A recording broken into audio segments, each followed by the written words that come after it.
wearing. I'm only wearing. What I look like? Yeah. Very cool. Yeah. I see that they started saying it again. Like now you're getting I'm like probably stressed a bit. Yeah, like very stressed about that. Happy to go last year. Yeah.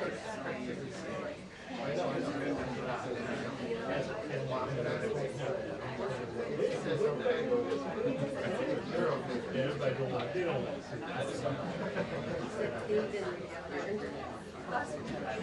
Right.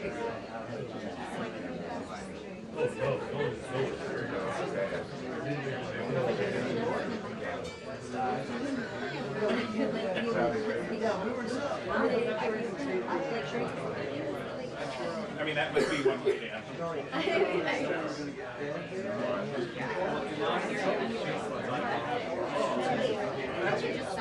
I know.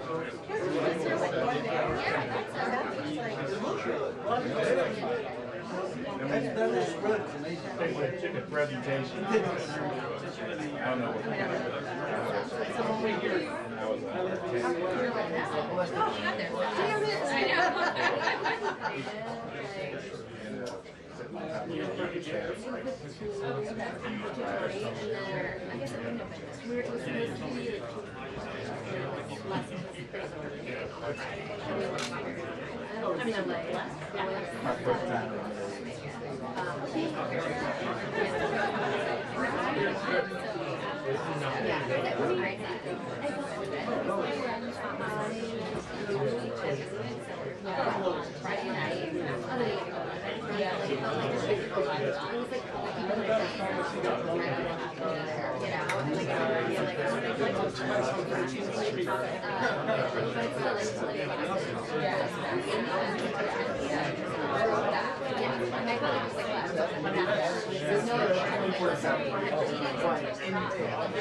some blurry goodness.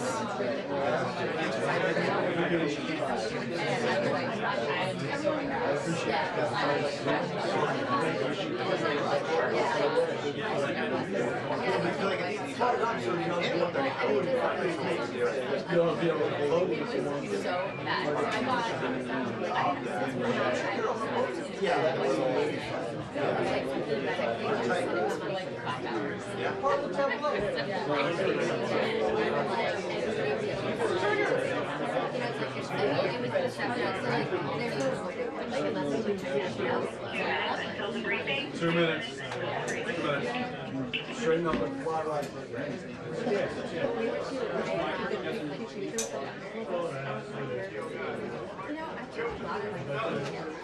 But I mean, like,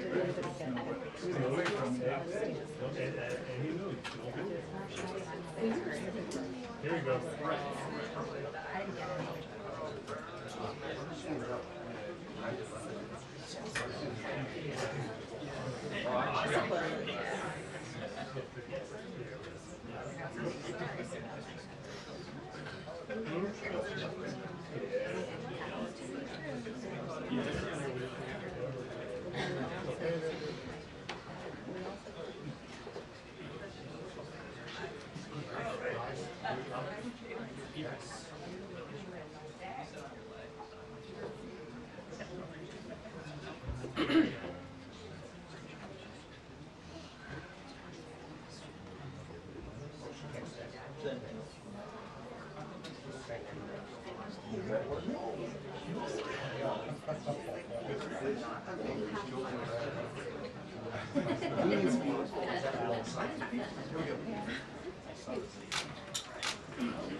Good afternoon, everybody. Good afternoon. How are you? Good to see all of you.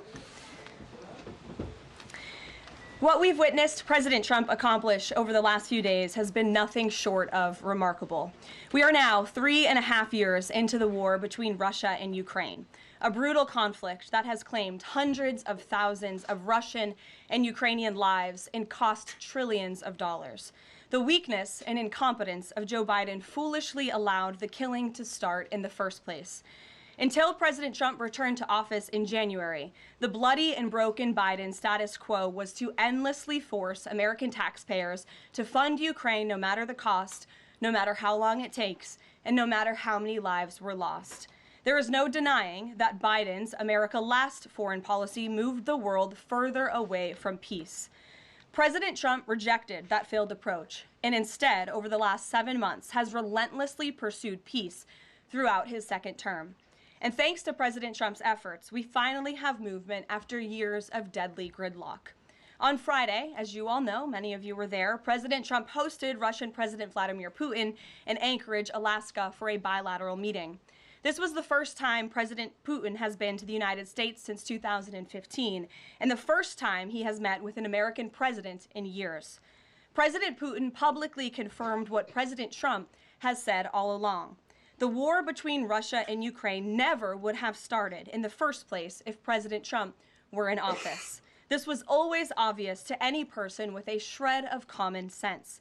Just look at what took place during the last 4 administrations. Under George W. Bush, Russia invaded Georgia. Under Barack Obama, Russia took Crimea. Under Joe Biden, Russia invaded Ukraine. But under President Trump, Russia did not invade nor take anything. President Trump is the only president this century, Republican or Democrat, who has held Russia in check and ensured peace in Europe. That's because Russia has always greatly respected President Trump and his peace through strength foreign policy approach. But overall, the bilateral talks in Alaska were very productive, and multiple key points were agreed to between the two leaders that truly opened up the door for Phase 2 discussions, which took place yesterday here at the White House, within 48 hours of that meeting in Anchorage, I may add. As you all know, there were many European leaders here, as well as Ukrainian President Zelenskyy. They all traveled here to meet with President Trump to maintain the momentum and work toward a lasting peace. Across the board, every leader credited President Trump for his decisive leadership that has reignited the dialogue in hopes of finally bringing this war to a peaceful conclusion. 2 quotes in particular capture the progress that was made and the optimism moving forward.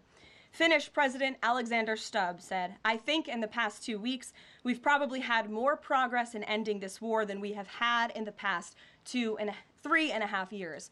Again, that is the president of Finland, a country that shares a border with Russia. That's what we call the President Trump effect.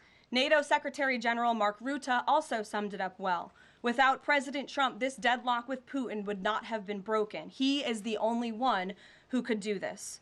Following the encouraging conversations yesterday, President Trump spoke with President Putin by phone, and he agreed to begin the next phase of the peace process, a meeting between President Putin and President Zelenskyy, which would be followed, if necessary, by a trilateral meeting between President Putin, President Zelenskyy, and President Trump.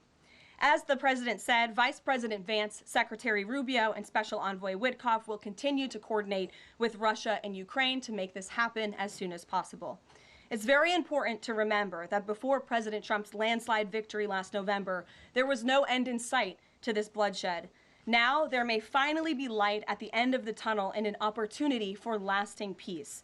That's because President Trump is the peace president, and American leadership is back on the world stage.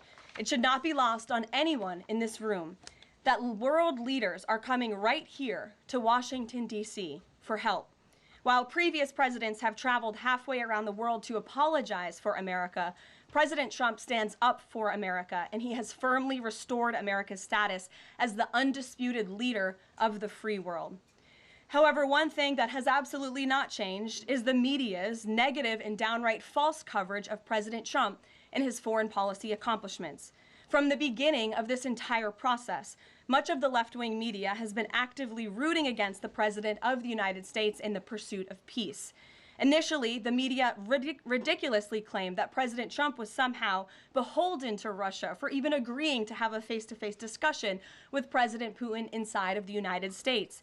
The media said President Trump was making a grave mistake by, quote, legitimizing Putin. They were aghast that President Trump would treat another world leader like a world leader.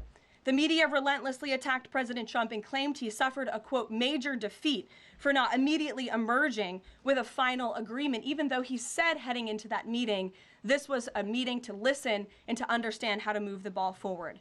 All weekend following those historic U.S.-Russia bilateral talks, we listened to clueless pundits on television trying but failing to claim that the president had failed. The so-called experts in the foreign policy establishment, whose record is nothing but endless wars, trillions of wasted taxpayer dollars, and dead Americans, have the nerve to try and lecture President Trump, who has solved 7 global conflicts in 7 months, about peace. This is the same president, by the way, who brokered the Abraham Accords in his first term, on top of more than half a dozen other peace deals this year alone, as I just said. We also saw yesterday the president of Ukraine and all of the other major leaders of Europe fly across the Atlantic Ocean to meet President Trump at the White House because of the progress that was made, and that, if you ask the media, failed meeting, but it was not. It was highly productive and it was successful. This is why Americans' trust in the mass media is at a lowest point in more than 5 decades. Diplomacy is a delicate process, and instead of reporting the facts about what is happening here at this White House and what is happening between this president and other leaders around the world, many outlets in this room continue to try to actively undermine the president and sabotage the efforts towards peace.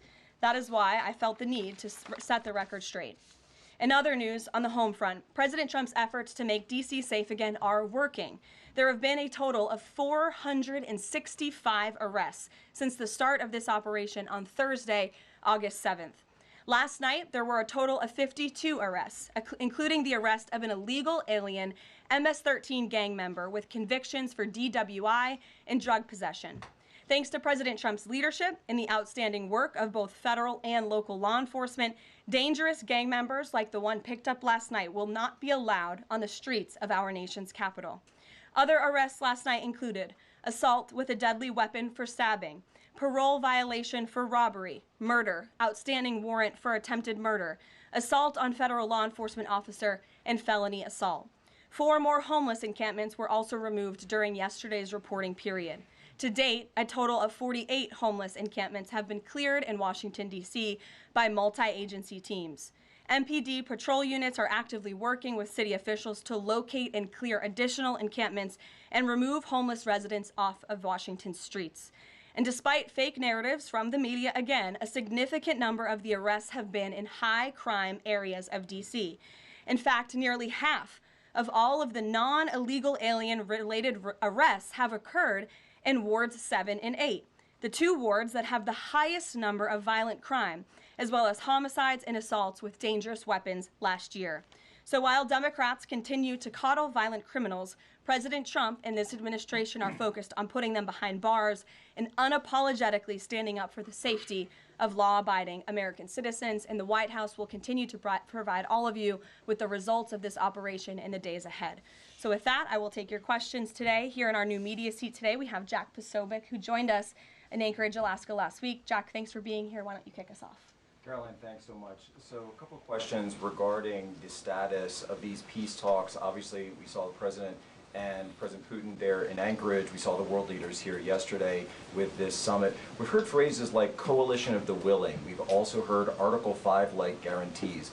When it comes to the security guarantees, what is the current status of that? I know the President earlier today mentioned boots on the ground would be UK, France, Germany possibly, but unequivocally said no U.S. troops on the ground, but U.S. coordination. Can you elaborate on that, and what would the red lines be? Sure. Well, you got to the heart of what I was going to say to all of you today on security guarantees, which is the president has definitively stated U.S. boots will not be on the ground in Ukraine, but we can certainly help in the coordination and perhaps provide other means of security guarantees to our European allies. The president understands security guarantees are crucially important to ensure a lasting peace, and he has directed his national security team to coordinate with our friends in Europe and also to continue to cooperate and discuss these matters with Ukraine and Russia as well.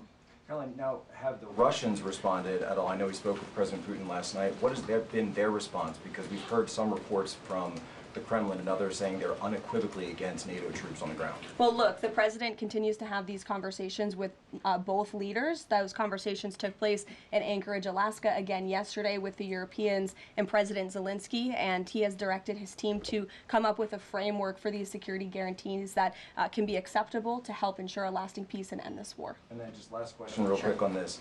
Regarding some of the funding, we're hearing questions about another round of weapon sales or possibly a round of U.S. purchases of Ukrainian drones.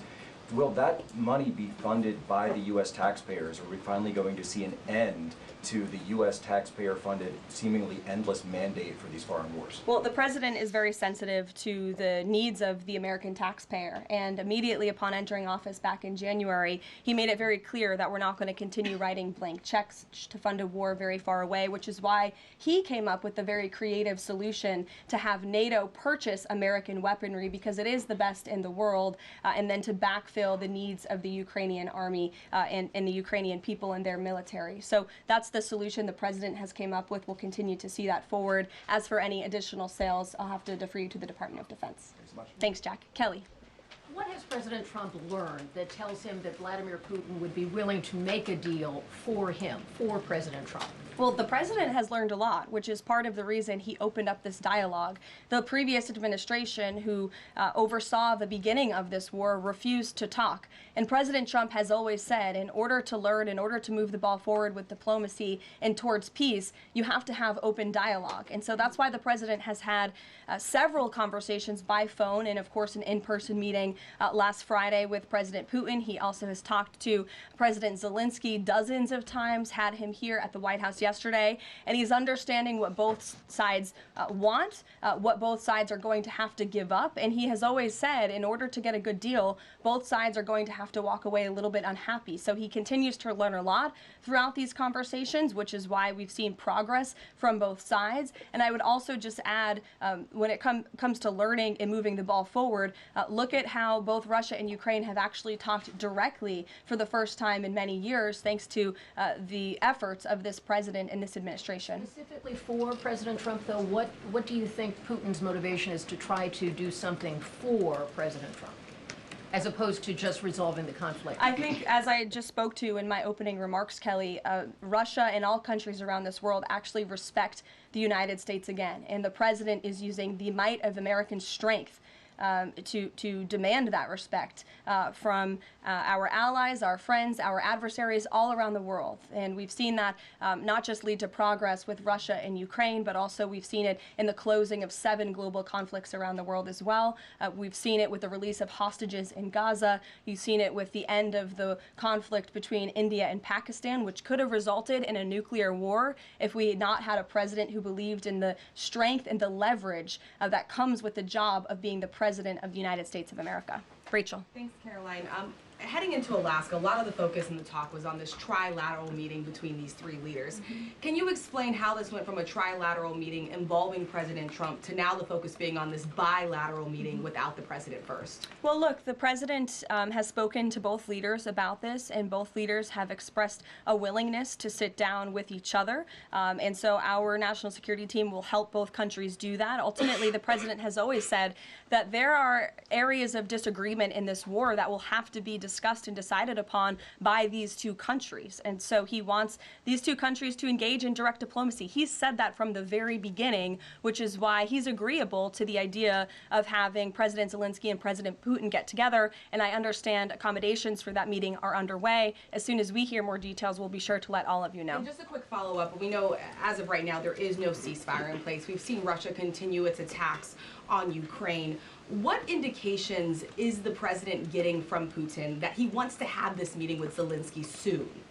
Because he spoke to him directly yesterday. And he expressed that Haley, sooner rather than later. He spoke to that directly yesterday, and the president put that in his statement that he gave to all of you, the news media, knowing you'd be asking following that conversation in the effort of transparency. Haley. Hey, thanks, Caroline.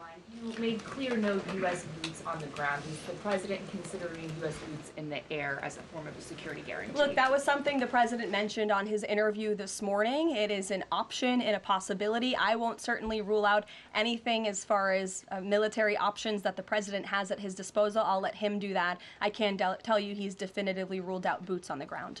Sure. Thanks, Caroline. Just about the possible venue for the talks. Can you confirm that Putin suggested Moscow as a venue for the bilateral talks? And if so, doesn't that indicate that Putin is perhaps not serious about this, that he's suggesting a venue that there's no way that Zelenskyy is going to go to?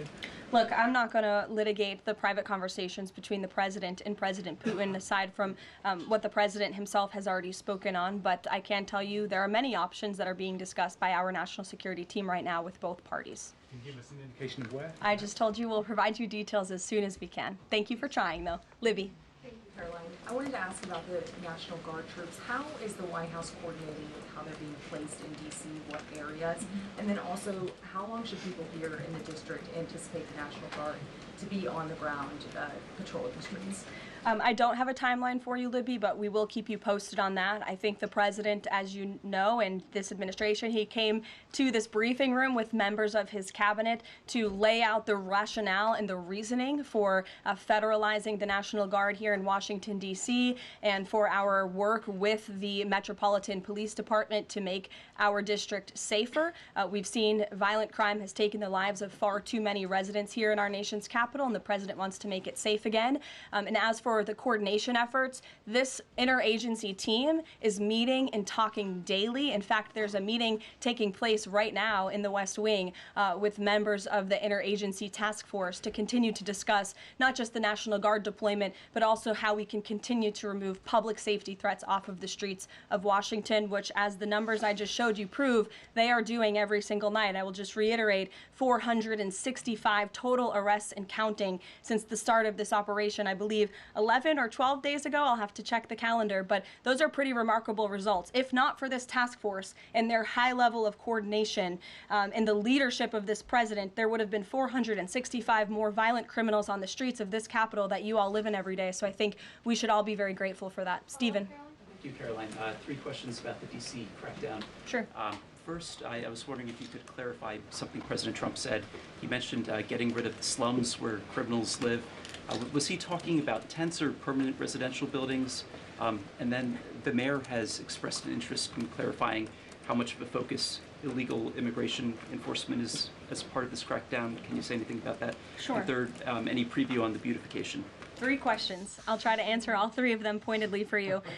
First, when it comes to what you said, and the president said, the slums of Washington, D.C., he's referring to the most dangerous communities, neighborhoods, and streets in this city where, unfortunately, violence has ravaged these communities and taken the lives of, again, far too many law-abiding D.C. residents. We know on July 5th of this year, just more than a month ago, a 3-year-old beautiful young girl was shot and killed in her car with her family in one of these communities, which is why there has been a surge, despite what many of you have been falsely reporting. And I believe it was the Washington Post who put out a map claiming it to be fact-based when it was just based on, I don't know, accounts that they've heard on the street, not actual statistics and data. So we went and reconfigured the numbers, and as I said, nearly half of all the non-illegal alien-related arrests have occurred in wards 7 and 8 in the District of Columbia, where we know, excuse me, there's the highest rate of crime. So we'll continue to do that And what was your second question, Stephen? Legal immigration,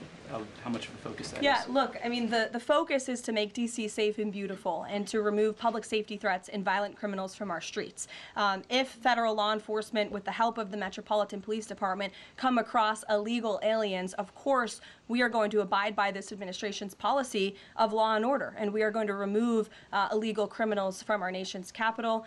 They will be detained and deported, just like they are in every other community across the country. Kristen. First question is, whose idea was it to change the next steps from a trilateral to a bilateral meeting? It was an idea that evolved in the course of the president's conversations with both President Putin, President Zelenskyy, and the European leaders yesterday. And as you saw, Kristen, with all of those European leaders leaving the White House, including the NATO Secretary General, they all agreed that this is a great first step. And it's a good thing that these two leaders are going to be sitting down together, and the president expects that to happen. And how long is Trump willing to wait and operate in good faith for Putin to actually arrange a meeting before he intervenes? Look, the president has put tremendous public pressure to bring this war to a close. He's taken actions, as you've seen, sanctions on India and other actions as well. He's made himself very clear that he wants to see this war end, and he has scoffed at the ideas of others that have been raised that we should wait another month before any meeting takes place. The president wants to move, and he wants to bring this war to an end as quickly as possible. Just a clarification on something you said earlier about Putin agreeing to the meeting. The Kremlin seemed to indicate that Putin did not firmly agree to a bilateral. Did he agree to have a sit down with just Zelenskyy on the phone? I can assure you that the United States government and the Trump administration is working with both Russia and Ukraine to make that bilateral happen as we speak. Sean. Hey, if the point is to get everybody on the same page, why wouldn't Trump just take the call from Putin while the other leaders were in the room? He said it would be disrespectful to do that. But why is it disrespectful? With all due respect, only a reporter from the New York Times would ask a question like that, Sean. The president met with all of these European leaders at the White House 48 hours after sitting down with President Putin on American soil. In fact, there was so much progress in the readout that was given to these European leaders immediately following his meeting with President Putin that every single one of them got on a plane 48 hours later and flew to the United States of America. And if I could just read for all of you some of the statements from those European leaders yesterday, you had President Zelenskyy himself saying it was a very good conversation. It was really good. We spoke about very sensitive points. The Secretary General, Mark Rutte, it was the president, only because of the president, that this deadlock was broken, but with President Putin by starting a dialogue. So these leaders, who this war is in their backyard, are very grateful that the president took that call and that he was there to provide them with a readout of Russia's thinking on this, something that was not done by the previous administration at all. Catherine. Thank you. Is the White House looking at Budapest as a possible location? I'm not going to confirm or deny locations. We'll provide you with details as soon as we can. Just following up on Kristen's question, I understand that the White House is working and allies are working to make this meeting happen, but did Putin promise to do a meeting with Zelenskyy, a direct meeting, in the coming weeks? He has, and I just answered that question for you. Franco. Thanks. I just want to clarify. So you are saying that President Trump is considering U.S. pilots and U.S. aircraft potentially supporting European or Ukrainian forces? The president spoke to that himself this morning when he called into Fox and Friends, and I would defer you to his answer. You can read it directly yourself. In addition, can I ask, no boots on the ground, Steve Witkoff's talking about Article 5-like security guarantees. Can you talk about what other Article 5-like security guarantees that are being considered if it's not boots on the ground? These are very sensitive diplomatic discussions that are currently taking place literally as we speak. So I will leave it to the national security team, and I'll leave it to the president to have those private discussions with these leaders as we try to bring this war to an end. And can I ask one Mary more? Margaret, go ahead. Thanks, Caroline. Two questions, if that's okay. So on these meetings, I know you said that the trilateral will take place if necessary. Do you think that we might not need the trilateral and that Zelenskyy and Putin might come to this conclusion on their own? And then as a follow-up, I know the president said on Fox News this morning that he's partially seeking peace in order to get to heaven. Was he joking, or is there spiritual motivation behind his peace deals here? I think the president was serious. I think the president wants to get to heaven, as I hope we all do in this room as well. Annie. Thanks, Caroline. I'm just shifting gears to the Department of Justice for a minute. Can you walk us through why another deputy FBI director was named? Does Trump have any displeasure with how the FBI has been being run to date? And then I have a question about the antitrust division. No, Andrew Bailey is extremely qualified. As you know, he's been serving with honor as the Attorney General of Missouri, and he's been brought on as another set of very credible and experienced hands to work alongside the current Deputy Director, Dan Bongino, under the leadership of the Director, Kash Patel, and the Attorney General, Pam Bondi. And the FBI has been doing a tremendous job. We've seen their agents out on the streets as part of this interagency task force here in Washington. But the crime that they've been stopping here in Washington, they've been doing this for 7 months all across the country. In fact, there's been 19,000 arrests by the FBI nationwide. That's more than double last year in the same time period. Of those, 1,600 arrests were for violent crimes against children. 4,000 child victims have been rescued by this FBI under this current leadership. 1,000 arrests from investigations of foreign terrorist organizations. There's been 1,500 kilos of fentanyl seized. 6,300 kilos of meth have been seized, and 3 of the top 10 most wanted have been arrested so far. Not a single one of the individuals on the top 10 most wanted list were arrested under the previous administration. We've arrested 3 in 7 months. So when you're actually working and enforcing law and order, you need all hands on deck. And so we look forward to welcoming Andrew Bailey to this new post. Jackie. I have a quick question about Roger Alfred, who's a former DOJ official. He gave a speech in Aspen yesterday where he said that senior DOJ aides are cutting deals with favored lobbyists. I'm wondering if the president has any concerns at all with the way the antitrust division is working. I have no idea who that individual is. I don't know why he made those comments. I don't know what basis he's making those comments on. My instinct tells me it's not true, but we will definitely look into them and I'll get you a response. Thank you, Caroline. Jackie. Thanks, Caroline. Since the president often says that this war would not have started if he were in office, and True. and Putin confirmed that. It's true. Do you accept that as true? The Probably. European leaders do. Well, and President Putin himself said that, by the way. He did say that. The question I have, though, is what is the president going to do to ensure that these security guarantees last beyond him into the time when he is no longer president? And does that have to involve Congress at all? Well, he understands the need for that, which he spoke to yesterday. And what's he going to do? It's why he's engaging in so many talks and so many conversations with both sides of this war with our European allies. It's why on the way home from Anchorage, Alaska, very late at night, when I know many of you on the press plane were sleeping and many staff were sleeping, the president himself was still awake at 2 o'clock in the morning talking to European leaders and NATO about how we can ensure a lasting peace and bring this conflict to an end. He has expended an incredible amount of time, energy, and effort into bringing this war to an end, and he remains determined to do that. Also, can Go I ask ahead. you about the Go ahead. Thank you, Caroline. DC crime? Sure, Jake, and then to your right. All right. Thank you, Caroline. Which of the half-dozen peace deals that the president's pulled off would you say he's the most proud of? And then I have another question. That's a good question, Jake. I'll leave that to the president to answer. I think he's proud of all of the peace deals that he's been able to achieve. You saw the president of Armenia and the head of Azerbaijan both at the White House just a couple of weeks ago. The president, I know, very much enjoyed spending time with them and helping to bring that conflict to an end. He very much enjoyed his time with leaders of Rwanda and the Democratic Republic of the Congo in the Oval Office, talking to them about bringing that decades-long war to an end. India and Pakistan. He used trade in a very powerful way as leverage to bring that conflict to an end. So I know he's very proud of all of these achievements, and I know he's very honored to serve as the President of the United States and to restore peace around this world. Go ahead. So you mentioned Armenia and Azerbaijan. That's a conflict that, I spent time in the Southern Caucasus covering that. And, a conflict of over 30 years, and he resolved it in just a couple of months. Mm-hmm. Are there other conflicts that the president's working on right now that are off the radar screen that we should be tracking? In fact, there are many. The State Department is always working around the clock under the leadership of Secretary Rubio and keeping the president apprised of conflicts that are bubbling up all over the world. But of course, as you all know, as we've talked a lot about in this briefing, he's spending a lot of time right now on ending this war in Russia-Ukraine, and of course the conflict in Israel and Gaza, which he wants to see come to a close as well. Sure, go ahead. So the president says that he's starting a movement to eliminate mail-in voting, but states administer elections, not federal federal authorities. So can you provide any more details about how the White House plans to eliminate that?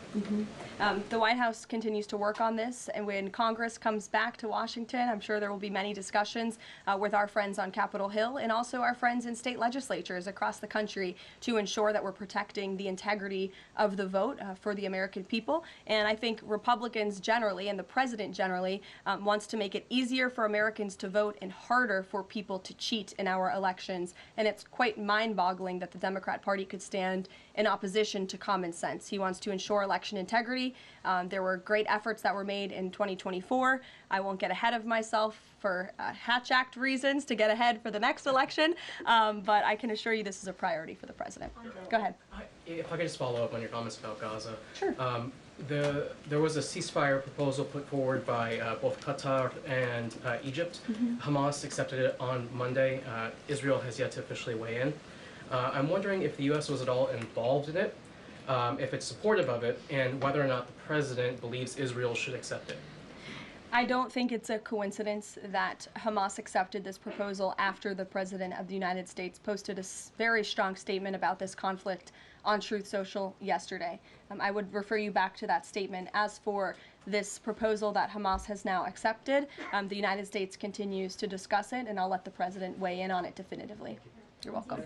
Sure. Caroline, can you describe the president's perspective on taking a stake in Intel in exchange for federal grants? And is this are we expecting to see the White House make similar arrangements with other semiconductor companies and manufacturing companies? Well, the president, he's been very clear about the need to reshore manufacturing that's critical to our national and economic security. That is especially in regards to chips and semiconductors, which is why the president has initiated the Commerce Department to conduct a study on semiconductors, a Section 232 investigation, so we can ultimately implement tariffs. And it's why our export license requirements remain in place as well. As for this 10% government stake deal, the Department of Commerce continues to work on it. I know Secretary Lutnick is working on it and ironing out the details, but the president wants to put America's needs first, both from a national security and economic perspective. And it's a creative idea that has never been done before to ensure that we're both reshoring these critical supply chains while also gaining something of it for the American taxpayer. You're welcome. Emily. Thanks, Caroline. I wanted to ask about the 3 U.S. warships that are being sent to Venezuela, and there's 4,000 Marines on board. Are you looking at possibility of boots on the ground there? What I will say with respect to Venezuela, President Trump has been very clear and consistent. He's prepared to use every element of American power to stop drugs from flooding into our country and to bring those responsible to justice. The Maduro regime is not the legitimate government of Venezuela. It is a narco-terror cartel. In Maduro, it is the view of this administration, is not a legitimate president. He is a fugitive head of this cartel who has been indicted in the United States for trafficking drugs into the country. And with that, I will leave you all, and we will see you later, if not tomorrow, and I look forward to taking more of your questions. Thank you. Thanks, Caroline. Thank you.